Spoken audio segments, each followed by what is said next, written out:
Ang hirap makahanap ng bulaklak, kaya naman may pa-gold leaf na tayo mga Marichef. At dahil catering is life, motherhood is lifer, and TikTok is lifest, samahan niyo ako today i-prepare ang orders ni Miss Linel. So, i-deliver natin to sa may bandang Antipolo, and then tatawid naman tayo sa susunod na araw kung saan para sa kanya ulit ang orders.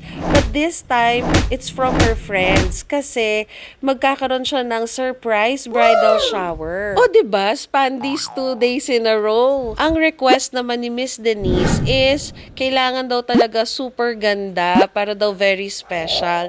Eh ako naman game na game ako dyan pag sinabing pagandahan ng paglalagay ng mga garnish. So, naglagay tayo ng gold leaf at iniba ko muna yung baked vegetables na timpla kasi baka maumay na dahil kahapon kami rin ang nag-feeding program. So, the party trays are around about 12,000 kasama na yung delivery fee. And we are here now at Tagaytay and we're dropping off the party trays.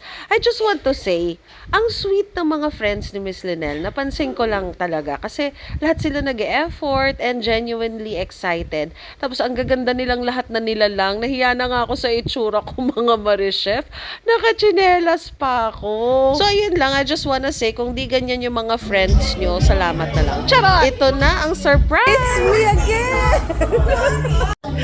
Surprise, Chef! Andito ka na naman. Wala